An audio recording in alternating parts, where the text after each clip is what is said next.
Welcome class 11। आज हम लोग फाइलम कॉर्डेटा के बारे में बात करेंगे। कॉर्डेटा में स्कॉलियोडॉन, हिप्पोकैम्पस, टोड, ट्रायोनिक्स जिसे कछुआ भी कहते हैं, स्नेक्स, कोलंबा अर्थात कबूतर, बैट, गिलहरी या स्क्विरल आदि सभी जंतु आते हैं। मनुष्य भी इसी संघ में आता है, कॉर्डेटा संघ में। ये सभी जंतु कॉर्डेटा संघ में क्यों रखे गए हैं? क्योंकि इनमें एक जैसी समानता पाई जाती है।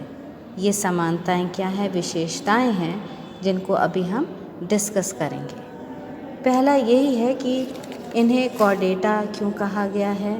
फाइलम कॉर्डेटा का मतलब होता है स्ट्रिंग यानी धागा। ऐसे जंतु जिनमें नोटोकॉर्ड यहाँ पे आपको दिखाई गई है। ये नोटोकॉर्ड है। नोटोकॉर्ड जो पतली सी होती है यहाँ पर दिखाई जा रही है, ये नोटोकॉर्ड है। नोटोकॉर्ड और कुछ जंतुओं में ये वर्टिब्रल कॉलम में परिवर्तित हो जाती है। नोटोकॉर्ड पाई जाती है कॉर्डेटा में। और इसमें ग्रसनी गिल छिद्र जो यहाँ दिखाए गए ये फेरेंजियल क्लेफ्ट्स हैं जो कि रेस्पिरेशन के काम आते हैं जल में। और तथा पृष्ठीय नलिकाकार तंत्रिका रज्जु यानी डॉर्सल, आप देख रहे डॉर्सल नर्व कॉर्ड या स्पाइनल कॉर्ड जो ब्रेन से निकल के आती है। ब्रेन का ही भाग है जो निकल के आता है और वर्टिब्रल कॉलम के अंदर से होकर के जाता है। तो ये सारी चीज़ें एक साथ जीवन के किसी भी अवस्था में पाई जाती हैं। तो इन जंतुओं को किस में रखा गया है? इसलिए कॉर्डेटा संघ में रखा गया है। अब यहाँ पर आप देखेंगे कि ये हैं कैसे जंतु।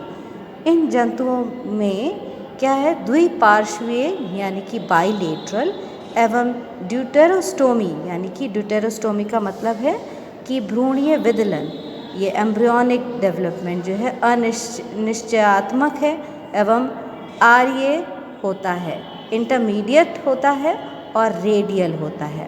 भ्रूणीय विदलन ये यूसिलोमेट यूमेटाजोआ जिनमें जीवन भर या केवल भ्रूण में कभी भी जीवन के किसी भी काल में भ्रूण में एक लंबी लचीली व एक दृढ़ अंतःकंकालीय एंडोस्केलेटल नोटोकॉर्ड, हिंदी में नोटोकॉर्ड को मेरुदंड कहते हैं, की उपस्थिति होती है।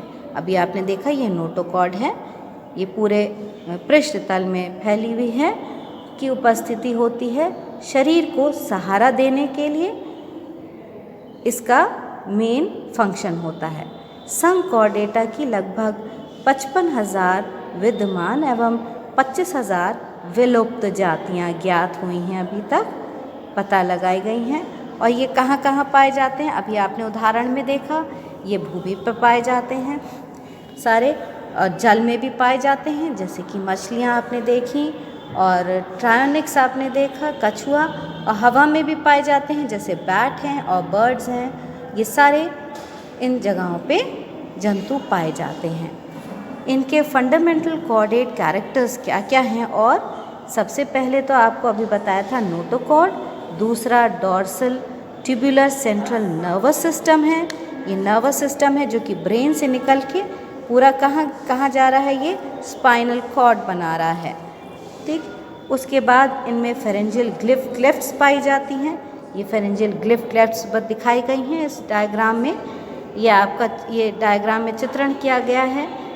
और ये है क्या? फेरेंजियल ग्लिफ क्लेफ्ट्स प्रत्येक कॉर्डेट जंतु का विकास काल में ये कभी भी भ्रूण के में फेरिंग्स की दीवार में मूलतः ये श्वसन के लिए होती हैं, जोड़ीदार होती हैं और फेरिंग्स की दीवार से बाहर की ओर तथा देहभित्ति यानी बॉडी वॉल से भीतर की ओर अंगुली के समान प्रवर्ध यानी प्रोसेसेस निकलकर परस्पर संयुक्त होकर इसका निर्माण करते हैं।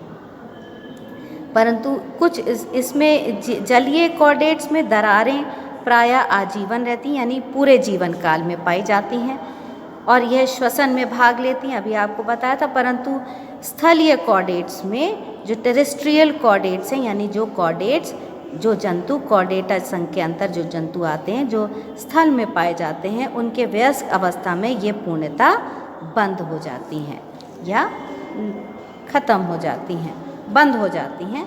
कॉर्डेटा के अन्य विशिष्ट लक्षण और भी हैं, जैसे कि अधर हृदय यानी वेंट्रल हार्ट, देह गुहा के अधर भाग में स्पष्ट ये वेंट्रल हार्ट आपको दिखाया जा रहा है।